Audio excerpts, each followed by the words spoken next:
India TV YouTube channel को subscribe करें और बेल आइकन दबाएं। कोरोना 2.0 बहुत खतरनाक है। चौंकाने वाली बात यह है कि दूसरी लहर में कई ऐसे लोग भी संक्रमित हो गए जो घर में ही रह रहे थे। आखिर वो कैसे इन्फेक्टेड हो गए? इस सवाल का जवाब हमें हांगकांग में कोविड पर की गई एक स्टडी से मिल सकता है, जिसमें कोविड इन्फेक्शन की वजह बाथरूम पाइप पाए गए थे। वहीं अमेरिका का सेंटर फॉर डिजीज कंट्रोल कह रहा है कि कोरोना वायरस हवा से फैल रहा है। आखिर इन अटकलों और स्टडीज में कितनी सच्चाई है, कितना दम है और हमें क्या सावधानी बरतनी चाहिए? देखिए एक्सपर्ट्स की मदद से तैयार ये खास रिपोर्ट।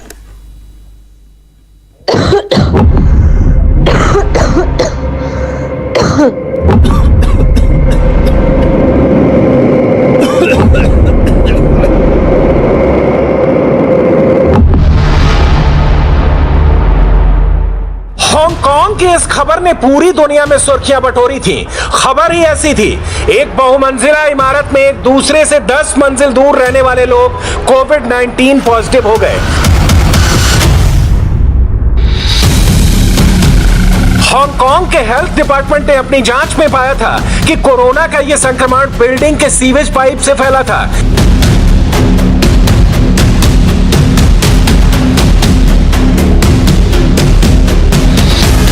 इसके बाद हांगकांग के अधिकारियों ने उस पूरे ब्लॉक के हर फ्लैट को खाली करा लिया था।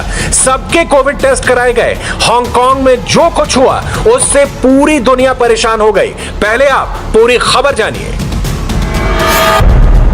हांगकांग में एक बहुमंजिला इमारत के 2 अलग अलग फ्लोर पर रहने वाले 2 लोग कोरोना वायरस से संक्रमित हो गए। उस समय वहां टोटल लॉकडाउन लगा हुआ था। पहले 75 साल के बुजुर्ग संक्रमित हुए और कुछ दिन बाद उसी इमारत में 10वें फ्लोर पर नीचे रहने वाली 62 बरस की महिला भी कोविड संक्रमण का शिकार हो गए। जल्द ही उनका परिवार भी संक्रमित हो गया। सबसे पहले संक्रमित हुए 2 लोग एक ही ब्लॉक में, लेकिन एक दूसरे से 10 मंजिल दूर रह रहे थे। उन लोगों के संक्रमित होने के बाद हांगकांग के स्वास्थ्य विभाग ने जांच की। पता यह चला कि इन फ्लैट्स में टॉयलेट के पाइप एक दूसरे से जुड़े हुए थे और इन्हीं के जरिए अलग अलग मंजिलों पर रह रहे लोग कोरोना से संक्रमित हुए। देखिए, ये हाई राइज बिल्डिंग्स में खास करके जो हांगकांग जैसा कंट्री है, ये भी देखना पड़ेगा कि वो सेंट्रली एयर कंडीशन बिल्डिंग है जिसमें सब कॉमन है। क्योंकि हम ये जानते हैं कि करीब करीब 10%, 2 से 10% लोग जो कोविड से संक्रमित होते हैं वो अपने जो उनके जो स्टूल है उसमें वायरस को एक्सक्रीट करते हैं। हम ये भी जानते हैं कि जो टॉयलेट्स में बैक्टीरियल और वायरल इन्फेक्शन होने की संभावना है। इसमें जो मर्स हुआ था पहले, मिडल ईस्ट जो रेस्पिरेटरी सिंड्रोम वाला इलनेस था, उसके अंदर भी ये डॉक्यूमेंट किया गया था कि ये जो है टॉयलेट से या फीसेस से इसका जो उससे ड्रॉपलेट बनते हैं उससे ये संक्रमण बढ़ सकता है। और बहुत सारी ऐसी स्टडीज रही, लेकिन अभी इस साल भी एक स्टडी आई है जिसमें ये कहा गया है कि जब भी हम फ्लश करते हैं तो उसमें जो पार्टिकल्स बनते हैं वो पार्टिकल्स करीब 1.5 मीटर की ऊंचाई तक जा सकते हैं और काफी देर तक, 30 मिनट तक भी, बल्कि कुछ स्टडीज में तो 3 घंटे तक वो वहां तक रह सकते हैं। सवाल यह है, हांगकांग के स्वास्थ्य अधिकारियों को इस बात का पता कैसे लगा कि कोरोना का संक्रमण इमारत के पानी और सीवेज के पाइप के जरिए अलग अलग फ्लोर पर रह रहे लोगों तक फैल रहा है? इसमें हांगकांग के स्वास्थ्य अधिकारियों के काम का 17 साल पहले का वो तजुर्बा काम आया जब चीन और हांगकांग में सार्स कोरोना वायरस का प्रकोप फैला हुआ था। तब स्वास्थ्य अधिकारियों ने अपनी जांच में पाया था कि SARS corona virus sewage pipe के जरिए एक बिल्डिंग के अलग अलग फ्लोर में फैल गया था। 2003 में हांगकांग में भी 300 से ज्यादा लोग सार्स कोरोना वायरस से संक्रमित हो गए थे। इनमें से 42 लोगों की जान चली गई थी। इसकी बड़ी वजह प्लंबिंग के पाइप की खराब डिजाइन थी, जिसके चलते बिल्डिंग के उस ब्लॉक में सार्स कोरोना वायरस का संक्रमण फैल गया था। के अंदर से जो टॉयलेट की जो सीवेज की पाइप्स है, इससे वो ट्रेवल करना थोड़ा सा इम्प्रॉबेबल है। इसके लिए शायद डॉक्यूमेंटेशन और चाहिए, लेकिन संभावना कंप्लीटली रूल आउट नहीं की जा सकती है नॉलेज के साथ। असल में संक्रमित व्यक्ति के मल से कोरोना वायरस सीवेज सिस्टम में पहुंच जाता है। हांगकांग के स्वास्थ्य अधिकारियों की जांच में यह पता चला कि टॉयलेट के यू शेप के पाइप में पानी निकलने के बाद कुछ वायरस रह जा रहे थे। फिर फ्लश चलाने पर वायरस पानी की बूंदों के साथ हवा में मिल जाते थे। इस बाथरूम का इस्तेमाल करने वाले टॉयलेट के फ्लश से निकले एरोसॉल से संक्रमित हो रहे थे। जिन इमारतों में ऐसे एक दूसरे से जुड़े सीवेज सिस्टम है, वहां कोरोना वायरस के एक फ्लोर से दूसरे फ्लोर तक फैलने का खतरा है। अगर किसी बहुमंजिला इमारत के ब्लॉक की ऊपरी मंजिल पर वायरस से संक्रमित लोग थे, तो उनके बाथरूम या वेंट पाइप के जरिए वायरस नीचे के फ्लोर पर रहने वाले लोगों तक पहुंचकर उन्हें संक्रमित कर सकता है। हमने देखा है कि ये जो फीसिस में जो एक्सक्रीटा होते हैं, वायरस बहुत हाई क्वांटिटी में एक्सक्रीट होता है। दूसरी चीज ये भी होती है कि जब हम बाथरूम में जाते हैं तो नोज एंड माउथ भी क्लीन करते हैं, वहाँ huge amount of droplet create होता है। तो इसलिए जो बाथरूम होते हैं, बाथरूम की एनालॉजी दूसरे ड्राइंग रूम या बाथरूम जितने भी दूसरे रूम नहीं की जाती। दूसरी चीज हम हमेशा एडवाइस करते हैं, बाथरूम पर्टिकुलरली जहाँ पीछे साफ होती है, ज्यादातर हमारे हाई राइज बिल्डिंग साफ होते हैं।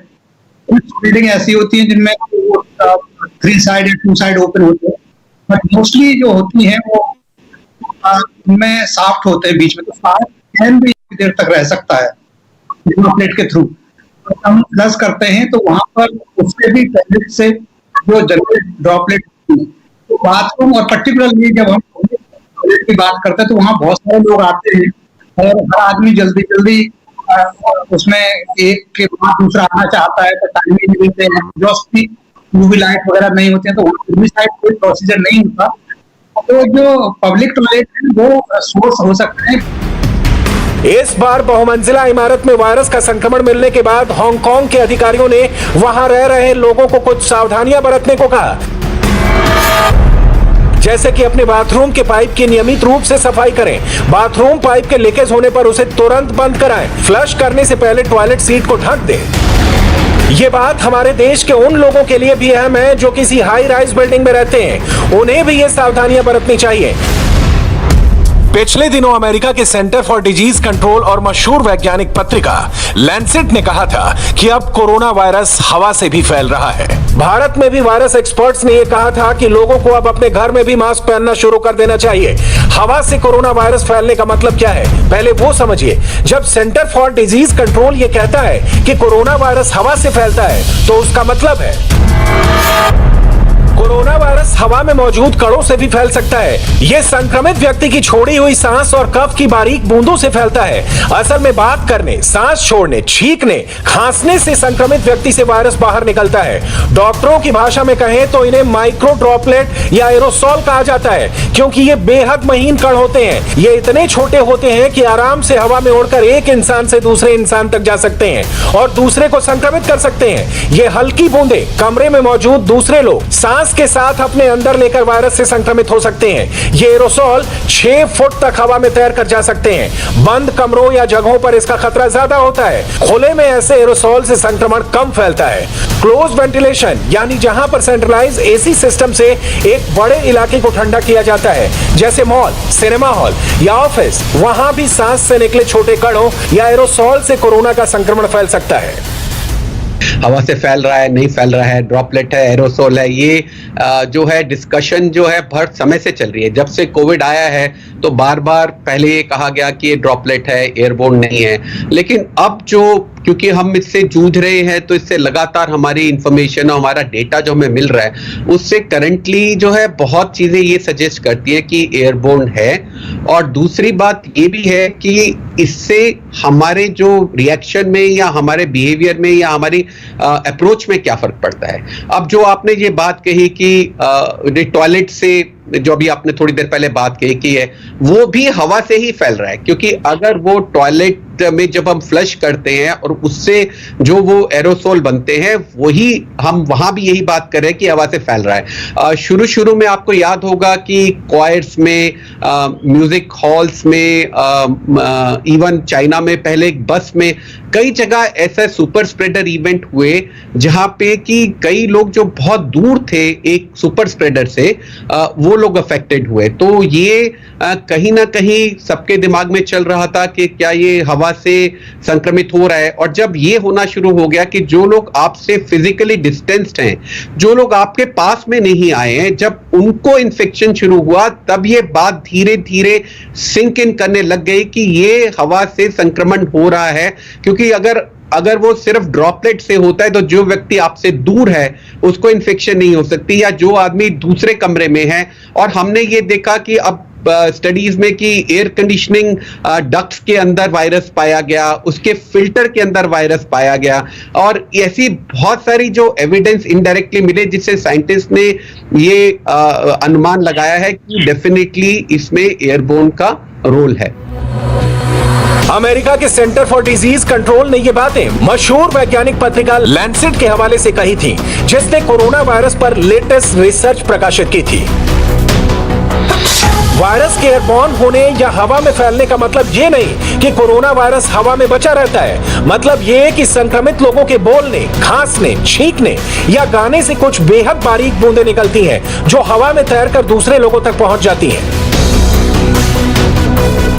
जब भी कोई भी रेस्पिरेटरी वायरस होता है, बहुत पुराना एग्जाम्पल हम ट्यूबरकुलोसिस का देंगे, और डॉक्टर मल्होत्रा ने बहुत अच्छा एक दूसरा एग्जाम्पल जो एक्सट्रीम पे दिया वो मीजल्स का दिया।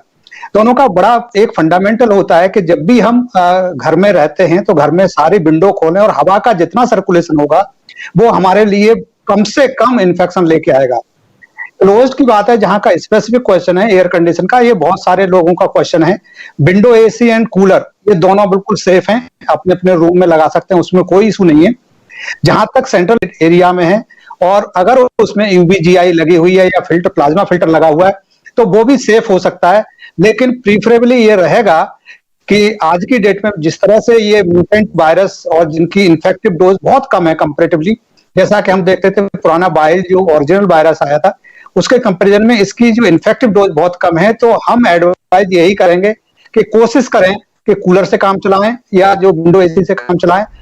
बड़ा सवाल यह है कि किसी के खांसने, बोलने, छींकने या सांस छोड़ने से निकला वायरस कितनी देर तक हवा में जिंदा रहता है। जो कि वायरस स्वतंत्र रूप से जिंदा नहीं रह सकता, वो परजीवी होता है। उसे अपनी आबादी या ताकत बढ़ाने के लिए किसी और जीव की मदद चाहिए होती है।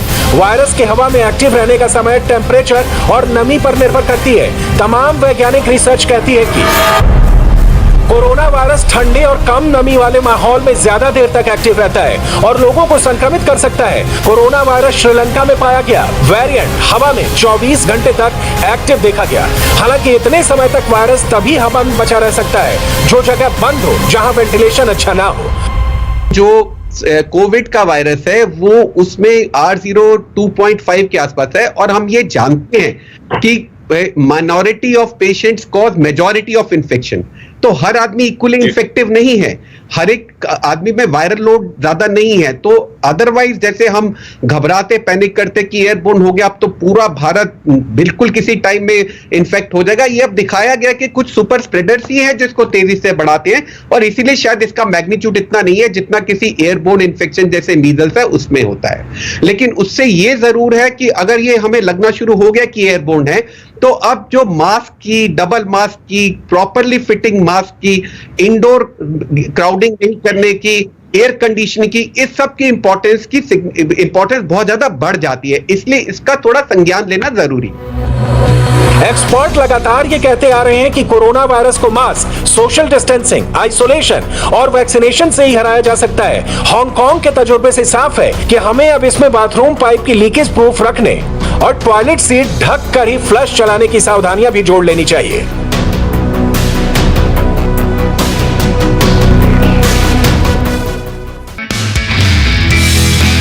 नमस्ते, मैं हूं मीनाक्षी जोशी। वीडियो और खबरों से अपडेट रहने के लिए India TV YouTube channel subscribe करें, बेल आइकन दबाना ना भूलें। जुड़े रहें इंडिया टीवी के साथ।